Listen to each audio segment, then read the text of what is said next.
There's a new book that come out also by Andrew Kane and colleague Joel Dvoskin.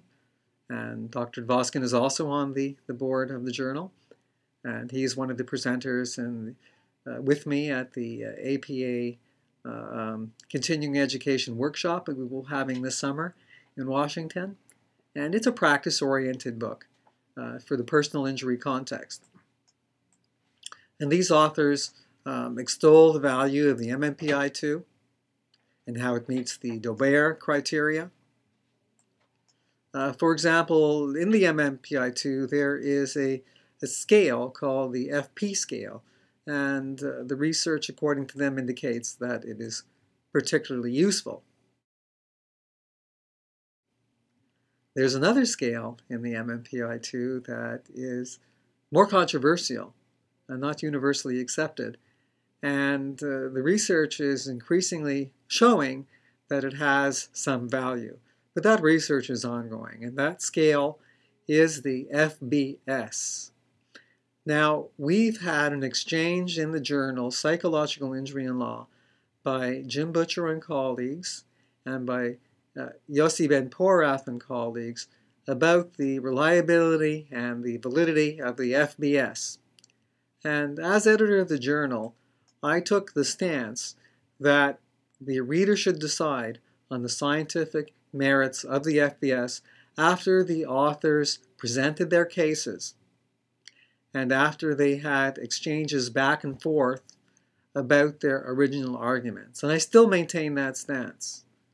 So look at the articles carefully, keep up with the literature, so when it comes to your use of the MMPI-2 in court and the MMPI-2 RF, you can answer appropriately the scientific underpinnings to the tests you use, including this scale here, and address the referral questions in a comprehensive, impartial manner based on good science.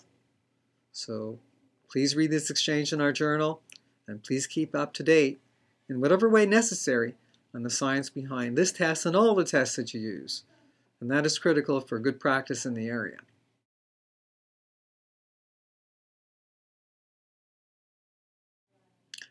Moving on, there are criticisms of the newer versions of the test. For example, Steve Rubenzer, who is also on the board of the journal, he has indicated that the revised version of the SIRS 2 needs more work. Jim Butcher has written an article that the revised version of the MMPI-2 RF needs more work. And so keep these comments in mind as you develop your battery of tests for your particular evaluations for preparation for court purposes. Rubenzer in 2009 wrote an article that there are other scales in the MMPI-2 that have promise, such as the RBS and HHI, as well as the MMPI-2 RF, although they are not part of the, as far as I know, the official scoring system in use with this test yet. What about the MMPI-2 RF? There's an explosion of research on it, and let me review some of it as it pertains to the area of pain and somatics, important for psychological injury and law. For example, Thomas and Locke reported a study that there is strong psychometric properties in the somatic complaint scale, that is RC1, of the MMPI-2 RF in patients with epilepsy and those with psychogenic non-epileptic seizures. And the authors concluded that the scale is well suited for the assessment of somatization, which is important in our area. And I'll come back to that later, as I wrote an article on that topic in 2008.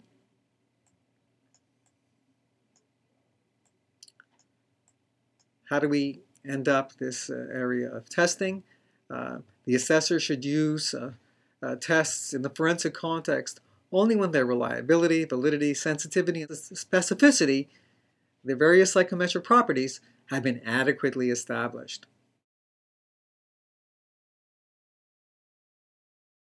And what if there are newer versions and old versions of the test?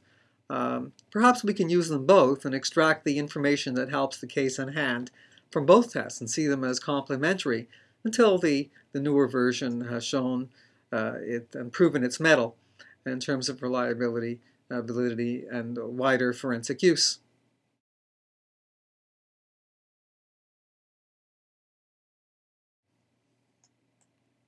Now we're turning to the topic of malingering, and there are great articles that came out in the last few years on the topic.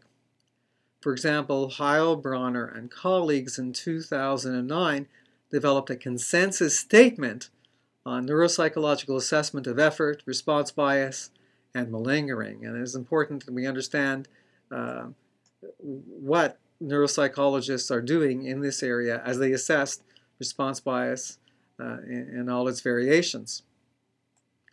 And the classic article was written by Slick, Sherman, and Iverson in 1999 on various possible degrees of malingering that might be presented in assessments. And that approach has more currency today than does, for example, the official DSM definition, which is pretty poor. And the Slick et al. Article emphasizes that we should use multiple sources of evidence, including multiple symptom validity testing. Always a good idea.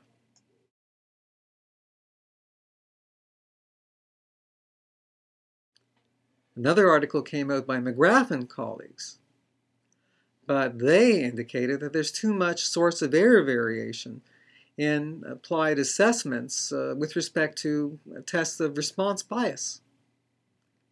And they indicate that at one point the defense of the use of response bias indicators in court could be difficult. So here we are, we have our journal, the Slick et al. Criteria, and multiple publications in the area supporting the use of symptom validity testing in assessments to help differentiate more plausible and implausible presentations, more valid and invalid presentations. And then McGrath et al. Comes along recently and says there's just not enough evidence to support the value of these tests. Here's another controversy in the field that you as the reader are going to have to figure out. My personal opinion is that symptom validity testing and other response bias indicators are important in assessment in psychological injury and psychiatric injury. And if we do not use them, the danger of returning to a more subjective analysis and evaluation of whether malingering and related response biases is taking place, that danger becomes more palpable and puts at risk our profession and the practitioners who forgo the use of those tests in court. So do consider the article of McGrath, please, but also understand that we should be using the best test possible in the circumstances to arrive at our scientifically supported conclusions and hedge our bets with understanding the limits of the science behind those tests rather than rejecting the tests outright.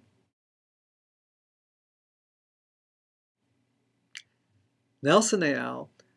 In 2010 conducted a meta-analysis of the FBS, and in the article I pointed out some of the questions still needing to be addressed to support the value of the FBS. But nevertheless, that review, because it is a meta-analysis and looks at a whole range of articles, collecting together the results into a coherent statistic, the D statistic does support the FBS in terms of the findings in that research. And we do need more research, but that particular review was supportive of the FBS.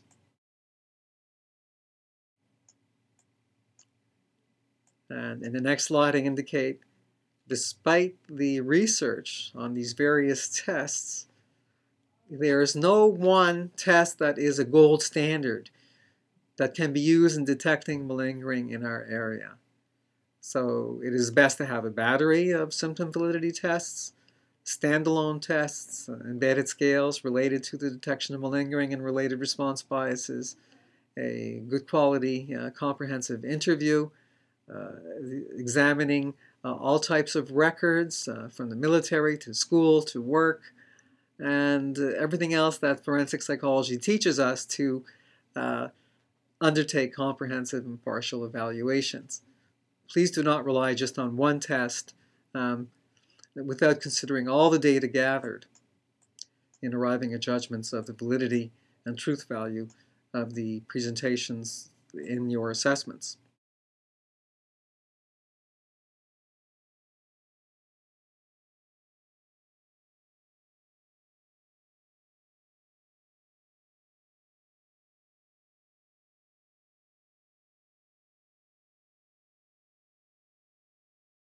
We're moving on to an article by Barry and Nelson. And this is one more article right in our journal, Psychological Injury and Law, that I have been referring to today. And this is it came out in this most recent issue that I showed you on the DSM-5. And Barry and Nelson, they had recommended that there are so many difficulties in the DSM-4, and the DSM-5 draft has not changed the approach to malingering, that in fact, because of the difficulties in the DSM-4 and that the DSM-5 has not addressed those difficulties, at least the draft, then we should discard the concept of malingering, very interesting suggestion, and replace it with the concept of feigned psychiatric, physical, and neuropsychological symptoms. Now I'll let you read that article, and when the DSM-5 finally comes out in 2013, we'll find out whether this very sage advice has been listened to.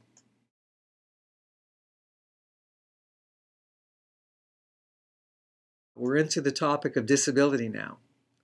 And as I've mentioned before, when we're doing disability determinations, it's more than just the symptoms, impairments, and disorders, and the diagnoses that we're examining. It's also the functional impacts and how that relates to the daily lives of the individual being assessed. Are there residual and transferable skills? Is there an ability to return to work?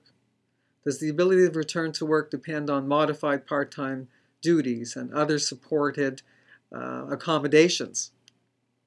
Or is the person totally not able to work, disabled?